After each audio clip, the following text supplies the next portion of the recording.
और हेलो बच्चों, आप सबका दोबारा से यहाँ पे स्वागत है हमारे चैनल पे। आज एक मजेदार चीज लेकर आई हूँ। बहुत सारे बच्चे कमेंट सेक्शन में पूछते रहते हैं कि मैम CUET के लेक्चर्स कब स्टार्ट होंगे, क्या आप CUET की तैयारी कराओगे, क्या CUET होता है, क्या CUET की तैयारी हम अभी से शुरू कर सकते हैं, उसमें कौन से सब्जेक्ट जरूरी है, क्या मैथ्स करना जरूरी है। भाई इतने सवाल आते हैं हमें, तो हमने सोचा कि यार इतने सवाल आ रहे हैं तो बहुत जरूरी होता है बच्चों को बताना, क्योंकि बहुत सारे बच्चे अभी भी इसको लेकर कंफ्यूज्ड है।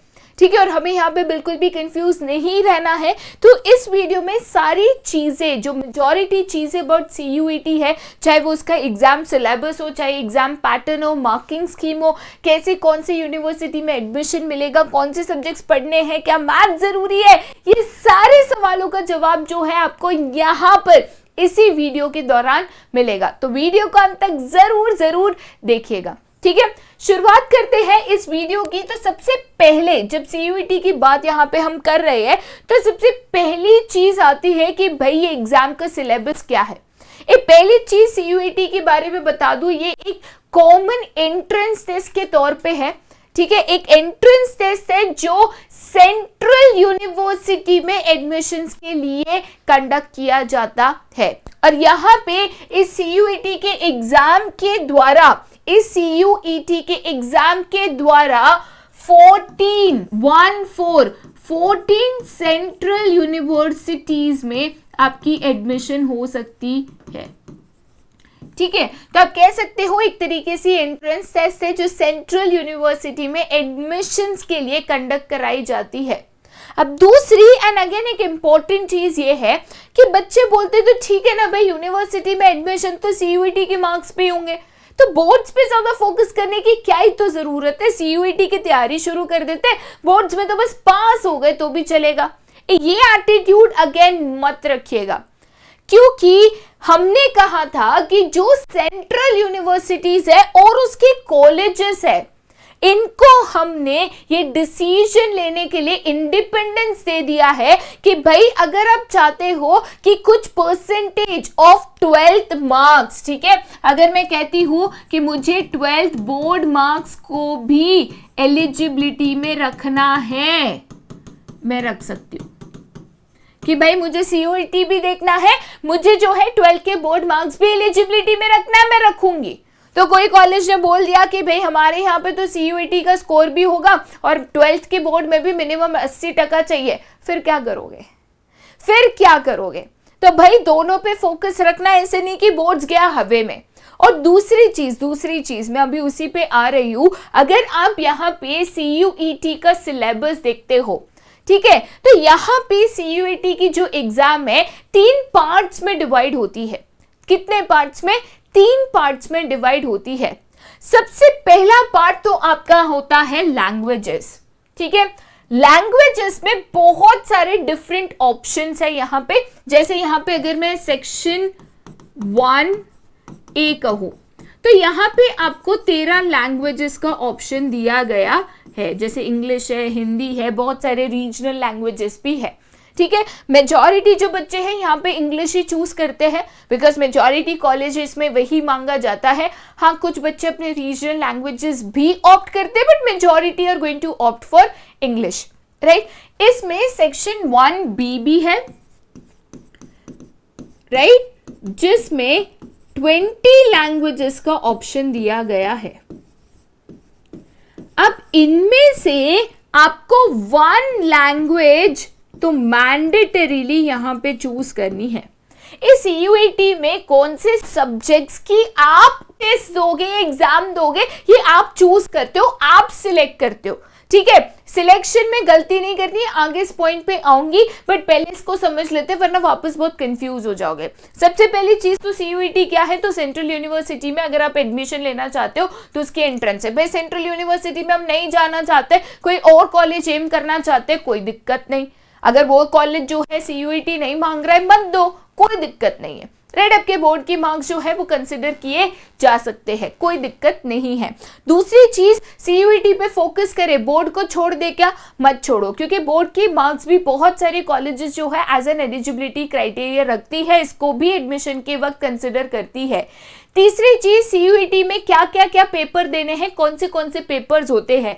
तो पहला जो पेपर आपका होगा वो लैंग्वेज का पेपर होगा, ठीक है। लैंग्वेज के पेपर की बात करूं तो लैंग्वेजेस बहुत सारी आपको दी गई है, उनमें से आपको चूज करना है कि आप कौन सी लैंग्वेज को यहाँ पे सिलेक्ट करना चाहते हो, कौन सी लैंग्वेज के पेपर देना चाहते हो। ज्यादातर बच्चे यहाँ पे इंग्लिश को अटेम्प्ट करते हैं, ठीक है। दूसरा जो सेक्शन आता है उसको कहते हैं डोमेन स्पेसिफिक, ठीक है। जैसे अगर आप कॉमर्स स्टूडेंट हो तो कॉमर्स के सब्जेक्ट्स आ गए, साइंस स्टूडेंट हो तो साइंस के सब्जेक्ट्स आ गए, आर्ट्स स्टूडेंट हो तो आर्ट्स के सब्जेक्ट आ जाएंगे। अब यहाँ पे अगर मैं डोमेन स्पेसिफिक में यहाँ पे मैं कॉमर्स के बच्चों की बात करूं, ठीक है, तो हमारे जो 4 इंपॉर्टेंट सब्जेक्ट्स, यहां पे याद रखिएगा कि आपके जो 12th बोर्ड एनसीईआरटी का सिलेबस है यही इस डोमेन में आता है, ये चीज याद रखिएगा। Again one of the reasons के 12th बोर्ड की पूरी तैयारी करना जरूरी है, क्योंकि वो यहां पे भी तो लगेगी ना यार। तो इसकी तैयारी कर रहे हो तो इसकी करनी है, उल्टा यहां पे वो ज्यादा डिफिकल्ट हो सकता है, राइट। तो आपके 4 मेन सब्जेक्ट्स जो यहां पे आप पढ़ते हो दैट इज अकाउंटेंसी, देन आप पढ़ते हो इकोनॉमिक्स, देन आप पढ़ते हो बिजनेस स्टडीज, देन आप पढ़ते हो मैथमेटिक्स। अब इसमें कोर या तो अप्लाइड, ठीक है। अब इनमें से डोमेन में एनी 3 मिनिमम 3 पेपर्स तो आपको डोमेन में देने हैं। ये 2 दिए तो भाई एडमिशन नहीं मिल रहा है। मिनिमम 3 तो डोमेन के आपको सब्जेक्ट्स अटेम्प्ट करने हैं। हाँ, आप ज्यादा करना चाहते हो तो मैक्सिमम 6 है। ये हम ज्यादा क्यों करें मैम, ज्यादा पढ़ाई क्यों करें, क्योंकि बेस्ट 3 लिया जाता है। तो मुझे लगता है कि मेरी अकाउंटेंसी भी अच्छी है, मैथमेटिक्स भी अच्छी है, दोनों एग्जाम देना है, दे सकती हो, जिसमें मैक्सिमम मार्क्स आएंगे। आउट ऑफ 6 वो 3 पेपर को लिया जाएगा। तो मान के चलो मुझे एक पेपर में आता है 99, एक में आता है 98, एक में आता है 105, एक में आता है 107, एक में आता है 108, तो 507, 108 लिया जाएगा। बेस्ट आउट ऑफ 6, बेस्ट 3 लिया जाएगा, ठीक है। चलिए, तो यहाँ पे 3 डोमेन जो है आपको सिलेक्ट करना है। मैम डोमेन में इतने ही ऑप्शंस है क्या? बहुत ऑप्शंस है भाई साहब, यहाँ पे 27 डोमेन्स है टोटल। तो मैम यही सब्जेक्ट्स क्यों? डोमेन सिलेक्ट करने का सबसे पहला कायदा यही है कि आप उन्हीं सब्जेक्ट को सिलेक्ट कर सकते हो जो आपने 12th बोर्ड्स में पढ़ा है। कॉमर्स के बच्चों accountancy, economics, business studies, mathematics आप पढ़ रहे हो यहाँ पे, ठीक है। बिजनेस स्टडीज इसको मैं कर देती हूँ वरना कंफ्यूज अगेन हो जाओगे और आप बोलोगे कि मैम मैं ना पॉलिटिकल साइंस सिलेक्ट करूंगा। नहीं कर सकते, उन्हीं सब्जेक्ट्स को चूज करना है जो आपके 12th बोर्ड के सब्जेक्ट्स है। वो सब्जेक्ट नहीं है मैम, मिनिमम 3 नहीं हो रहा है, तो क्लोजेस्ट सब्जेक्ट को सिलेक्ट करना है, एकदम दूर भाग के कोई और फील्ड में नहीं जाना है, ठीक है। ये चीज अगेन आपको समझनी है, राइट। अब इसके बाद जो 3rd पेपर आता है वो है आपका जनरल टेस्ट, ठीक है। अब इसमें जो है जो चीजें जैसे जनरल नॉलेज आ जाती है, उसके अलावा इसमें करंट अफेयर्स है। तो भाई न्यूज पे थोड़ा सा ध्यान रखना शुरू करिए, करंट अफेयर्स भी इसमें पूछे जाते हैं, कम से कम प्रीवियस 6 to 8 मंथ्स के लेटेस्ट करंट अफेयर्स जो इंपॉर्टेंट चीजें चल रही है दुनिया में वो आपको पता होनी चाहिए। उसके अलावा यहाँ पे लॉजिकल रीजनिंग जैसी चीजें भी पूछी जाती है, ठीक है, एक्सेट्रा। तो बेसिकली ये आपका जनरल टेस्ट होता है जहां पे आपकी जो नॉलेज है, जो आपकी रीजनिंग पावर है, ठीक है, आपको बाहर की कितनी जानकारियां है, इन चीजों को यहाँ पे पूछा जाता है। तो बेसिकली 3 सेक्शंस हमें अटेम्प्ट करने होते हैं, एक लैंग्वेज, एक डोमेन और एक जनरल टेस्ट। मैम तीनों सेक्शंस अटेम्प्ट करना है क्या? देखो लैंग्वेज और डोमेन तो करना है। अब जनरल टेस्ट जो है दिल्ली यूनिवर्सिटी ने रखा था ऑप्शनल, मतलब वो उसको कंसिडर नहीं कर रहा था कि हमें तो बस लैंग्वेज चाहिए, डोमेन चाहिए, हमें जनरल टेस्ट का स्कोर नहीं चाहिए। आप चाहते हो कि भाई हमको तो दिल्ली यूनिवर्सिटी में ही जाना है, कोई दिक्कत नहीं, जनरल टेस्ट का पेपर नहीं दे रहे बट आप चाहते हो कि मुझे दिल्ली यूनिवर्सिटी नहीं मिला तो दूसरे कॉलेज में भी एडमिशन चाहिए, अब वहां पे जनरल टेस्ट ले रहे, तो अटेम्प्ट करो ना, सेफ खेलो मेरे दोस्त। ठीक है, तो ऑल इन ऑल मैं तो सजेस्ट करूंगी कि भाई आप लैंग्वेज और डोमेन स्पेसिफिक के साथ अगर पॉसिबल है तो प्लीज जनरल टेस्ट को भी सिलेक्ट करिएगा। ठीक है, चलिए आगे जाते हैं नेक्स्ट पे। अब यहां पे बात आती है कि मैम एग्जाम कैसे कंडक्ट किया जाएगा। अब ये तो पता चल गया कि इन सब्जेक्ट्स पे हमें ध्यान रखना है, बट इनमें कैसी एग्जाम होगी, ब्रीफ होगी, शॉर्ट आंसर्स होगा, क्या होगा। तो यहाँ पे आपका जो पूरा पेपर है वो मल्टीपल चॉइस क्वेश्चंस में किया जाता है। ठीक है, मल्टीपल चॉइस क्वेश्चंस आते हैं, एमसीक्यूज वाला पेपर होता है भाई, कोविड में वैसे भी इसी की आदत हो चुकी है। ठीक है, बट देखा जाए तो इंडिया में बहुत सारे जो एंट्रेंस एग्जाम्स होते हैं वो एमसीक्यूज में लिए जाते हैं। अभी सीयूईटी भी जो है यहाँ पे एमसीक्यू पैटर्न में लिया जाएगा, चाहे वो लैंग्वेज का पेपर हो, चाहे वो आपका डोमेन स्पेसिफिक पेपर हो, या फिर आपका जनरल टेस्ट का पेपर हो, सारे क्वेश्चन जो है मल्टीपल चॉइस क्वेश्चन होंगे। ठीक है, यहां पे मैं अगर लैंग्वेज पेपर की बात करूं, ठीक है, तो इस पेपर में आपके टोटल 50 क्वेश्चंस होंगे। टोटल कितने क्वेश्चंस बेटा इसमें पूछे जाएंगे? 50। आपको कितने अटेम्प्ट करने हैं? अटेम्प्ट हमें 50 में से मात्र 40 क्वेश्चंस को करना है। ठीक है, दूसरी चीज, बहुत इंपॉर्टेंट चीज, यहां पे आपकी नेगेटिव मार्किंग है। मतलब अगर सवाल नहीं पता, तुक्के से जवाब दिया तो नेगेटिव मार्किंग है। ए राइट आंसर है तो हर राइट आंसर पे आपको यहां पे 5 मार्क्स मिलेंगे। बट वही अगर आपका रॉन्ग आंसर आपने दे दिया तो हर रॉन्ग आंसर पे 1 मार्क आपका कट हो जाएगा। अब इसमें कोई भी चेंजेस आए, अपडेट आए तो हम आपको जरूर अपडेट करते रहेंगे। ठीक है, चलिए ये तो आपका लैंग्वेज पेपर हो गया, राइट। कितने क्वेश्चंस है? तो टोटल 50 क्वेश्चंस। कितने अटेम्प्ट करने?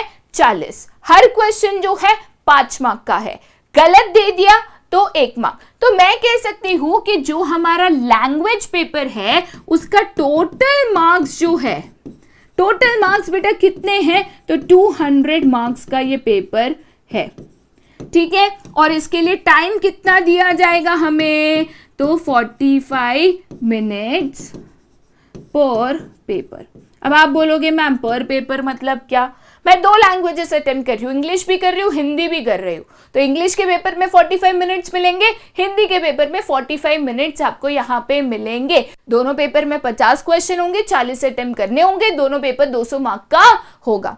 ठीक है, अब यहाँ पे सेक्शन 2 पे अगर मैं चले जाऊं, सेक्शन 2 मेरा कौन सा था? तो डोमेन स्पेसिफिक सेक्शन था, जो मेरे 12th की पढ़ाई पे डिपेंड करता है। ठीक है, अब मैं डोमेन स्पेसिफिक सेक्शन की बात करूं तो ये पूरे लैंग्वेजेस से मिलता जुलता है। यहां पे भी टोटल क्वेश्चंस की बात करें, राइट, तो यहां पे भी बेटा टोटल 50 क्वेश्चंस होंगे। आपको अटेम्प्ट कितने करने हैं? तो आपको इनमें से 40 क्वेश्चंस को अटेम्प्ट करना है, राइट। उसके अलावा यस, यहां पे भी आपकी नेगेटिव मार्किंग होगी, तीनों ही पेपर में होगी आप कह सकते हो। तो यहां पे भी नेगेटिव मार्किंग होगी, राइट। सही आंसर रहा, राइट आंसर पे कितने मार्क्स मिलेंगे मैम? तो यहां पे आपको राइट आंसर पे 5 मार्क्स मिलेंगे, राइट। अगर आपने गलत जवाब दे दिया है, अगर आपका आंसर गलत है तो गलत आंसर पे 1 मार्क आपका जो है माइनस हो जाएगा। ठीक है, उसके अलावा 5 मार्क का एक क्वेश्चन, 40 क्वेश्चन। तो यस, अगेन आपके जो टोटल मार्क्स है बेटा कितने हो गए? तो टोटल आपका ये जो डोमेन स्पेसिफिक पेपर है 200 मार्क्स का होगा। ठीक है, उसके अलावा ड्यूरेशन कितना? तो again the same 45 minutes but पर पेपर। तो यहाँ पे मैं बिजनेस स्टडीज का पेपर दे रही हूँ, 45 मिनट्स का पेपर, 50 में से 40 क्वेश्चन देने हैं। देन इकोनॉमिक्स में मुझे 45 मिनट्स मिलेंगे, 50 में से 40 देना है। देन मैथमेटिक्स में सेम, अकाउंटेंसी में सेम। और ये अलग अलग सेशंस में अलग अलग टाइम में कंडक्ट किया जा सकता है। टाइम टेबल जो है आपको after filling the admission form, ये सब होने के बाद, सॉरी एडमिशन नहीं, रजिस्ट्रेशन फॉर्म, इसके बाद आपको ये टाइम टेबल रिलीज होता है। आपका जो एडमिट कार्ड है, जो हॉल टिकट है, वो सब आपका रिलीज होता है, उसमें पता चल जाता है। ठीक है, लास्ट जो हम यहाँ पे बात करेंगे वो हमने बात यहाँ पे की थी आपके जनरल टेस्ट की। जीटी या जनरल नॉलेज आप कह सकते हो, बट बेसिकली ये जनरल टेस्ट है। ठीक है, जनरल टेस्ट की बात करें तो बेटा जनरल टेस्ट में टोटल क्वेश्चंस कितने आते हैं भाई? तो यहाँ पे टोटल जो है 75 क्वेश्चंस है। टोटल कितने क्वेश्चंस है? तो यहाँ पे टोटल 75 क्वेश्चंस है, याद रखिएगा। ठीक है, उसमें से हमें अटेम्प्ट कितने करने हैं मैम? तो उसमें से आपको अटेम्प्ट करने हैं 60 क्वेश्चंस। ठीक है, इसमें भी आपकी नेगेटिव मार्किंग होगी। एक क्वेश्चन 5 मार्क का गलत तो 1 मार्क डिडक्ट, तो ये 300 मार्क का आपका पेपर आएगा। ठीक है, बट अगेन ये दिल्ली यूनिवर्सिटी के लिए ऑप्शनल है। अगेन कुछ अपडेट आता है, नोटिफिकेशन आता है, हम आपको जरूर इन्फॉर्म्ड रखेंगे। तो इस तरीके से आपके पेपर्स को कंडक्ट किया जाएगा डिफरेंट सेशंस में, different durations, different subjects. Yes, negative marking है जो इस एग्जाम को डिफिकल्ट बना देता है। इसकी डिफिकल्टी लेवल जो है थोड़ी सी आपकी बढ़ा देता है as compare to your board exams. हाँ, हम कह सकते हैं कि CUET जो है थोड़ी सी बोर्ड एग्जाम से ज्यादा डिफिकल्ट लेवल का यहाँ पे होता है। ठीक है, चलिए ये तो हो गया आपका एग्जाम पैटर्न। ठीक है, मार्किंग स्कीम मैं आपको ऑलरेडी बता चुकी हूं कि यहां पे फॉर एवरी करेक्ट आंसर आपको यहां पे 5 मार्क्स मिलेंगे। ठीक है, and for every wrong answer यहां पे -1 मार्क हो जाएगा। ठीक है, अब इस साल जो 2022 सेशन की अगर हम बात करें तो यस, 2022 में ऐसी दिक्कत आई थी कि एक ही सब्जेक्ट का पेपर मल्टीपल सेशंस पे हुआ था, तो उनकी डिफिकल्टी लेवल जो है बदल गई थी। तो एक नए कंसेप्ट के साथ आ गए थे हमने कहा था कि भाई हम CUET के जो मार्क्स है इक्वी परसेंटाइल मेथड से कैलकुलेट करेंगे, जिससे हम बैलेंस आउट कर देंगे कि भाई डिफिकल्ट इजी पेपर अगर अलग अलग अटेम्प्ट किया है तो थोड़ा उसको बैलेंस आउट करेंगे। क्या है इक्वी परसेंटाइल? जानना चाहते हो तो इसकी एक वीडियो चैनल पे हमारे है, आप जाकर इसको जरूर देख सकते हो। ठीक है, चलिए आगे जाते हैं। अब यहाँ पे हम बात करते हैं आपके स्ट्रैटेजी की। बट स्ट्रैटेजी की बात करने के पहले ना CUET में बहुत बड़ा कंफ्यूजन होता है।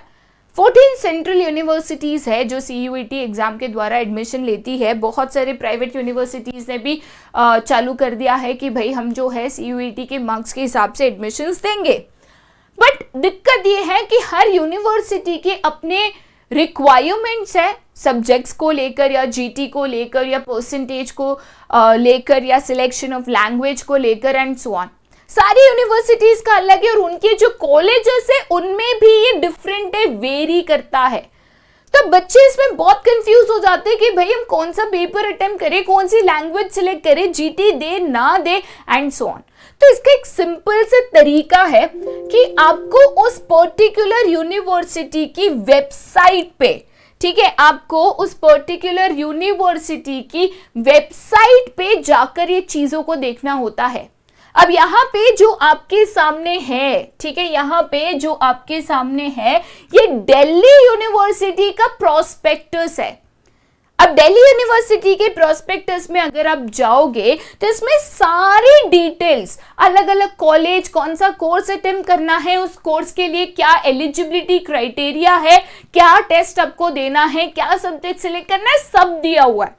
तो CUET के सब्जेक्ट सिलेक्ट करने के पहले या फॉर्म भरने के पहले ये जरूर देखिएगा कि भाई मैं जो कॉलेज में जाना चाहता हूं या जो यूनिवर्सिटी में एंटर करना चाहता हूं या चाहती हूं उसकी रिक्वायरमेंट्स क्या है। ठीक है। जैसे मैंने आपको बताया था कि सेक्शन 1A जो है that is languages and 1B भी लैंग्वेजेस है, ठीक है। तो यहाँ पे जैसे आप देख सकते हो कि भाई लैंग्वेजेस की अगर बात की जाए तो 1A में 13 लैंग्वेजेस है, B में 20 for admission in university of Delhi, ठीक है। अगर आप इसको नहीं पढ़ पा रहे हो कोई दिक्कत नहीं, हम इसके थोड़ा सा आपके लिए जूम कर देते हैं, ठीक है। एंड इसके एक लिंक भी जो है हम यहाँ पे प्रोवाइड कर देंगे, आपको बता देंगे, ठीक है। तो यहाँ पे जैसे आप देख सकते हो कि भाई अगर मुझे दिल्ली यूनिवर्सिटी में एडमिशन लेना है, वो कह रहे हैं कि कैंडिडेट्स को एटलीस्ट 1 लैंग्वेज तो चूज करनी है। तो आपने अगर कोई लैंग्वेज चूज नहीं करी, लैंग्वेज का पेपर ही नहीं दिया, भाई DU आपके लिए बंद हो गया रास्ता, ठीक है। उसके अलावा सेक्शन 2 डोमेन स्पेसिफिक है, राइट। यूनिवर्सिटी ऑफ दिल्ली में एडमिशन के लिए candidates must refer to programme specific eligibility. मतलब आप बीकॉम करना चाह रहे हो, बीए करना चाह रहे हो, बीएससी आईटी करना चाह रहे हो या बीएससी इन बॉटनी करना चाह रहे हो, जो भी आप प्रोग्राम में एडमिशन लेना चाह रहे हो एंड कॉलेज में, उस हिसाब से आपको उसकी एलिजिबिलिटी क्राइटेरिया देखकर ही डोमेन को सिलेक्ट करना है, राइट। उसके अलावा जो जीटी है, general test for any UG programme being offered by university, general test is being used for admission, ठीक है। तो यूनिवर्सिटी ऑफ दिल्ली में again candidate must refer to programme specific eligibility, ठीक है। चलिए अब जाते हैं आगे। अब ये तो हो गया, चलो ये तो मैंने आपको ऑलरेडी बता दिया था, चलो कोई दिक्कत नहीं। बट प्रोग्राम स्पेसिफिक एलिजिबिलिटी, बार बार एक ही चीज बोलते जा रहे हो, होता क्या है? हम एग्जाम्पल लेते हैं, हम सीधा यहाँ पे उनके कॉमर्स कोर्सेज पे जाते हैं, क्योंकि भाई मुझे तो आर्ट्स और साइंस तो करना है नहीं, ठीक है। तो इनके कॉमर्स के कोर्सेज पे हम यहाँ पे जाते हैं, ठीक है। अब देखिए यहाँ पे हम आ गए UG programmes for commerce and management, ठीक है। तो यहाँ पे सबसे पहला प्रोग्राम जो ऑफर किया जा रहा है बाय यूनिवर्सिटी ऑफ दिल्ली वो है बीकॉम ऑनर्स। हर कॉलेज के प्रोस्पेक्टस में ये आप देख सकते हो, ये बस एक एग्जाम्पल के तौर पे मैं आपको दिखा रही हूँ, ठीक है। तो मान के चलो कि यहाँ पे अगर मैं बीकॉम ऑनर्स करना चाहती हूँ, तो in case of BCom honours मुझे क्या एलिजिबिलिटी क्राइटेरिया को यहाँ पे फॉलो करना है, क्या एलिजिबिलिटी क्राइटेरिया को यहाँ पे फॉलो करना है, राइट। तो यहाँ पे जैसे आप देख सकते हो कि एलिजिबिलिटी फ्रॉम बीकॉम ऑनर्स क्या है कि आपको CUET देना है, बट कॉम्बिनेशन ऑफ सब्जेक्ट्स, थोड़ा यहाँ पे गौर से देखिए, एक कोई भी लैंग्वेज फ्रॉम लिस्ट ए, हाँ लिस्ट बी नहीं, लिस्ट ए भी थी, लिस्ट बी भी थी। लिस्ट ए में 13 लैंग्वेज, लिस्ट बी में 20 लैंग्वेज था।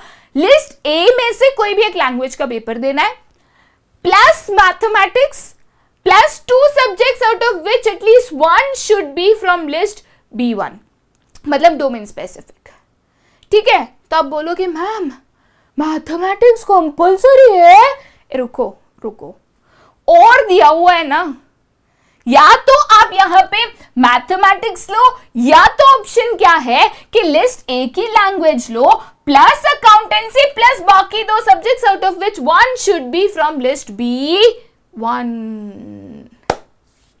यस। तो यहाँ पे दिल्ली यूनिवर्सिटी में तो भाई मैथमेटिक्स कंपल्सरी नहीं है। तो ऐसे बच्चे जिन्होंने मैथमेटिक्स ऑप्शनल रख दिया आपके लिए, तो ये भाई बढ़िया वाली न्यूज हो गई है ना।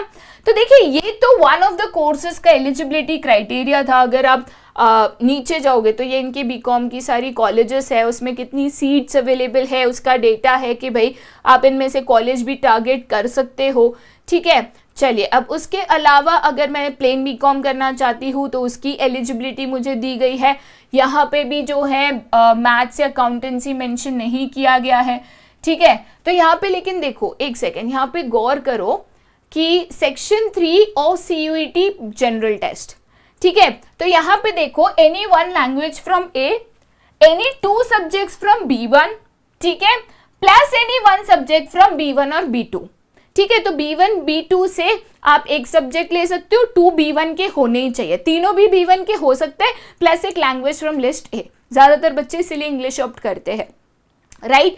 और आपको ऑप्शन दिया है 1 language plus 1 subject from B1 और B2 प्लस GT, ठीक है। तो अगेन ये ऑप्शनल में आपका चला गया है, ठीक है। तो देखिएगा जरा, ये ऑप्शनल में चला जा रहा है, ठीक है। ये अगेन उसकी लिस्ट ऑफ कॉलेजेस है। फिर अगर आप यहाँ पे मान के चलो बीएमएस करना चाहते हो, ठीक है, तो बीएमएस करने के लिए क्या एलिजिबिलिटी क्राइटेरियाज है भाई, तो बीएमएस करने के लिए यहाँ पे एक सब्जेक्ट कॉम्बिनेशन है, language from A plus maths plus this, section 3 of CUET. हाँ, तो देखिए आप देख सकते हो यहाँ पे कि हर एक कोर्स का जो है अपना डिफरेंट एलिजिबिलिटी क्राइटेरिया है, और इसीलिए मैंने कहा था कि भाई आप जनरल टेस्ट देना, ठीक है, क्योंकि देखो अगेन कुछ कोर्सेज पे फिर वो मैंडेटरी हो रहा है, क्योंकि यहाँ पे कोर्स वाइज कॉलेज वाइज बेटा चीजें चेंज हो सकती है, right. So I would always suggest कि आप जीटी जीटी जीटी जरूर जरूर जरूर दीजिएगा, ठीक है। चलिए, तो ये हो गया आपके सीयूईटी के बारे में, राइट, कि चलो मुझे ये समझ गया कि मेरा सिलेबस क्या है, मुझे ये समझ गया कि यहाँ पे अगर मैं बात करती हूँ कॉलेजेस की, तो भाई मुझे कैसे सब्जेक्ट्स को सिलेक्ट करना है, कैसे एक यूनिवर्सिटी या कॉलेज को टारगेट करना है। अब आती है सबसे इंपॉर्टेंट बात, अगर आप उन बच्चों में से हो जो अभी ये सोच रहे हो कि ठीक है चलो सीयूईटी की तैयारी फिर हम शुरू कर देते हैं, बट बोर्ड्स पे भी फोकस करना है मैम ने कहा है, तो किस पे ज्यादा फोकस करे। ये देखिए मैं एक सिंपल सी आपको चीज बता देती हूँ, आपके बोर्ड एग्जाम के बाद ही आपका सीयूईटी होने वाला है। उसके अलावा दूसरी इंपॉर्टेंट चीज ये है कि अनाउंस किया गया था कि 2023 से ये जो सीयूईटी एग्जाम है इसको 2 सेशंस में हम कंडक्ट करेंगे with a gap of 45 days. मतलब आपको 2 मौके मिलने वाले हैं, फर्स्ट अटेम्प्ट दिया, वापस 45 डेज का गैप, लगता है और बेटर कर पाओगे और प्रिपेयर्डनेस किया, वापस एक अटेम्प्ट दिया, पहली चीज। दूसरी चीज, आपके बोर्ड्स खत्म होने के बाद आपका सीयूईटी का एग्जाम होगा, आपको अच्छा खासा टाइम मिलेगा, ठीक है। अब मैं अगर बात कर रही हूं यहां पे language plus domain plus GT, ठीक है, हम तो तीनों दे रहे हैं मान के चलो, तो यहां पे 12th बोर्ड्स में मैं कह सकती हूं कि मेरे लैंग्वेज प्लस डोमेन की 80% तैयारी तो हो गई, क्योंकि सिलेबस तो वही है ना एनसीईआरटी वाला, मान के चलो, तो 80% तैयारी तो हो गई। तो मेन फोकस किस पे करना है, मुझे जीटी पे, इनफ टाइम है, कोई दिक्कत नहीं है। बट अगर इसमें गड़बड़ा गए हो ना तो then it is going to be a pressure, हाँ, तो ये नहीं करना है। इसीलिए हम कहते हैं कि भाई अभी से पढ़ाई करो, अभी से तैयारी करो, if you want to aim high do it. Special strategy for CUET, कैसे तैयारी करनी है, क्या पढ़ना है, कैसे क्वेश्चंस आ सकते हैं, क्या टाइप ऑफ क्वेश्चंस पहले आए थे, ये सब हम आपको ज़रूर बताएंगे। बट एक साथ इतना नहीं कि हमारे बच्चे जो है बिल्कुल बिल्कुल कंफ्यूज हो जाए। ये कुछ ऐसे जो क्वेश्चंस आए थे उनको सॉल्व करने के लिए था, ठीक है। सबसे इम्पोर्टेंट चीज़ जो यहाँ पर मैं कहूँगी वो ये है कि पहली चीज़ आपको पता होना चाहिए कि भाई कौन सी यूनिवर्सिटीज़ है, कौन सी कॉलेज है, are you aiming for that, ठीक है। तो इस चीज़ में बिल्कुल भी कंफ्यूज मत रहिएगा, ठीक है। और ऐसे इम्पोर्टेंट वीडियोस अबाउट सीयूईटी या कोई भी इम्पोर्टेंट अपडेट आता है हम आपको ज़रूर ज़रूर ज़रूर अपडेटेड रखेंगे, हमारे साथ बने रहिएगा। दोबारा वापस मिलेंगे, till then bye bye and have a nice day.